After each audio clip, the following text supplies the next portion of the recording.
The first thing you want to do is make sure that your canvas is sized correctly. It can be any size you want, but it should be at the very least 300 dpi. Going to crop and resize, clicking on the settings, and there you can adjust the dpi and it will crop and adjust the layers accordingly. It'll just make things a lot easier, especially if you're trying to print them out or scale them up.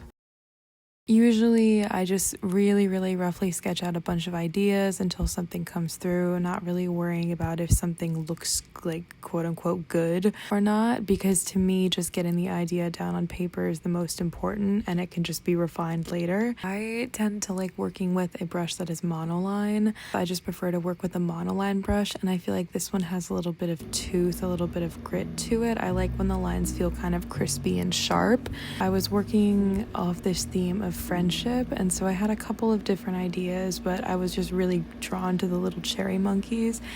Usually what I do is I work in phases.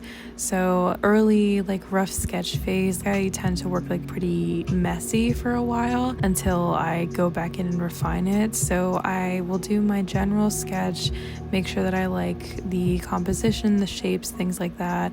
And then I will go in and add in a rough idea of the colors, because for me, I've just found that if I am trying to illustrate something that I want to be like fully rendered and stuff, and if I don't have the colors in mind, that can be really detrimental. I try to iron things out at least a little bit, like as early as possible, putting down the groundwork.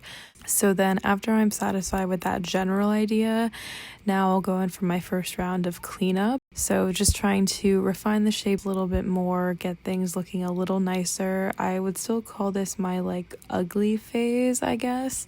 And I definitely remember when I was working on this feeling kind of frustrated because I was like, oh, it doesn't look how I want it to right now. But it got there. Because the monkeys are essentially the same on each side, I ended up focusing on one because I figured once I got the first one, I could replicate it in the other pretty quickly. So I'm just making the shape smoother, just adding in those flat blocks of color. As I was going, I kind of didn't like how their tails looked, just the shape that I had sketched out. So I was trying to refine that. And then something else that I also realized is that I didn't like the lack of detail in their little hands and feet. At first they were kind of just little nubs, and so I went back in and I added some more detail to them, which I think worked really well. Here I am just going through trying to refine exactly what pose I want. Usually what I do when I get to a good point with my illustrations is I will just export a PNG and then put that PNG back in the original file, and then it's way easier to just make these kind of tester images. I, duplicated it so there were two monkeys, and then I messed around with the posing and the proportions, and it's just a way to do that in like a non-destructive way so I don't have to mess with my original file. Another tip that I have, especially if you're doing something that's very symmetrical, is to make use of the drawing tools that Procreate offers. So to turn on a drawing guide, you click on the little wrench, you go into your canvas settings, and there should be an option to turn a drawing guide on. And then from there, you can choose what type of drawing guide that you want. But what I'm going to be using is the symmetry one. And there are ways that you can adjust it to be vertical or horizontal. You can adjust the thickness of the line. You can also rotate it and adjust it and move it around wherever you need. In order to have it apply to what you're drawing, you have to make sure that the drawing assist is turned on the specific layer. So if you tap on the layer, the image of the layer, it will bring up a little menu, and from that menu you hit drawing assist, and then that layer will follow the guidelines of the drawing guide.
One of my favorite things to use in Procreate and really any drawing software is the clipping mask, getting into the stage of refining things and adding shadows to individual elements and just details. It's so nice to not have to worry about being within the lines or within the bounds of whatever it is that you're making. If you just make a new layer, there should be in the drop-down menu an option to make it a clipping mask.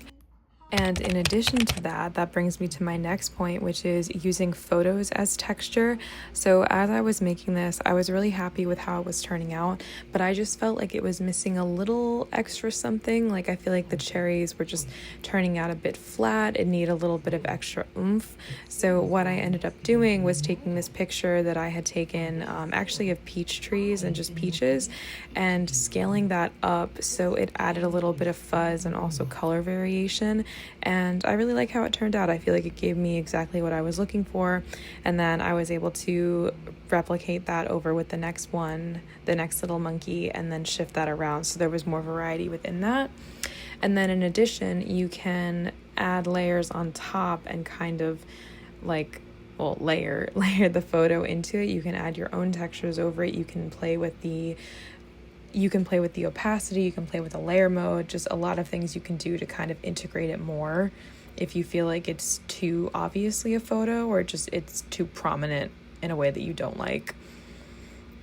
So the last thing I'm doing is I'm just doing one final check, exploring different compositions. I wasn't really sure if I wanted to have it be more vertical or horizontal, and just using cherries as examples and kind of jumping off points for their posing. And while I do like these explorations, I found that in the end, going with a pretty mirrored composition worked the best, especially for what I wanted the illustration to be, the end result of it, which was a sticker. So yeah, that's about it. I hope that was insightful and helpful. And if you have any questions, please let me know. And thanks for drawing with me.